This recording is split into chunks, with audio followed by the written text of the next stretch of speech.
ఉద్యమకారుడు, తెలంగాణ కోసం ఎన్నో పోరాటాలు చేశాడు. తెలంగాణ కోసం ప్రాణాలను తెగించి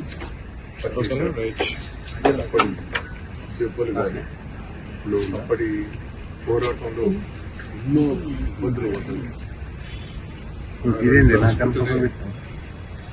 బాధకరం. కానీ 12:50 నిమిషాలకు చనిపోవడం జరిగింది. మేము 11 వరకు కూడా అందరం కూడా ఇక్కడనే ఉన్నాం. డాక్టర్లు దాదాపు ఇది ఇబ్బందికరమైన పరిస్థితులు కూడా చెప్పడం జరిగింది. సరే మళ్ళీ తెల్లారి వరకు వస్తాం అనుకుంటే అనుకోవచ్చనే 12:51 వరకు చనిపోవడం జరిగింది. ఇప్పుడు 6 రోజులు పాపం డాక్టర్లు కానీ అందరూ కూడా కృషి చేశారు. ప్రతి ఒక్కరు కూడా భగవంతుని ప్రార్థించారు. బతికియాలి రాజకీయాలు ఖచ్చితంగా కూడా కృషి గారు బతకాలి. మా వరంగల్ జిల్లాకు ముఖ్య నాయకుడే. వాస్తవంగా అన్ని జిల్లా పోరాటాలు చేశాడు. జ్ఞానం ఉన్నది, అనుభవం ఉన్నది. ఆ నర్సంపేటను వరంగల్ డెవలప్మెంట్లో కూడా ప్రముఖ పాత్ర ఉన్నది. అలా పోవటం ప్రతి ఒక్కరు బాధపడుతున్నారు.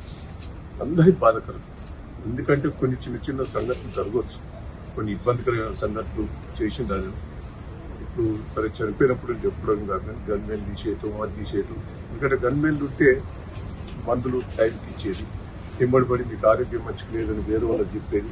కానీ అది చెప్పకుండానే అది కూడా కొంత ఇబ్బందికరమైంది. ఏది ఏమైనా మీ ఇక్కడి నుంచి ఉదయం దాదాపు 6-5 బయలుదేరదాం అనుకుంటున్నాం.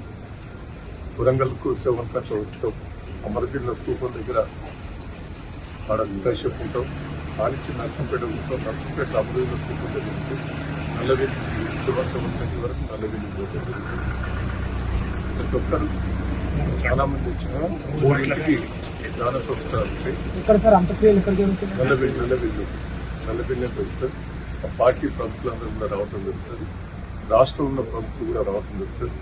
నర్సంపేట ప్రజలు కూడా పెద్ద ఎత్తున స్వాగతం చెప్పాలి. స్వాగతం అంటే బాధే, పాపం శివాన్ని గురించి తీసుకుపోవాలనేది.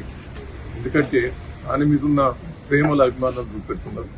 ఏది ఏమైనా బాధకరమైన ఈ సంఘటన. ఫ్యామిలీ ధైర్యంగా ఉండాలి, కుటుంబం ధైర్యంగా ఉండాలి. పార్టీ పరంగా అన్ని తీర్లా కేసీఆర్ గారు కానీ, కేటీఆర్ గారు కానీ, కేసీఆర్ హరీష్ రావు గారు కానీ అందరం కూడా బాధపడుతున్నారు. వాళ్ళు కూడా టెన్షన్లో ఉన్నారు. వాళ్ళు కూడా పార్టీ పరంగా కుటుంబాన్ని అన్ని తీర్లు ఆదుకుంటాం అనేది మరి చెప్పడం కూడా జరిగింది. అందరూ కూడా రావాల్సిందిగా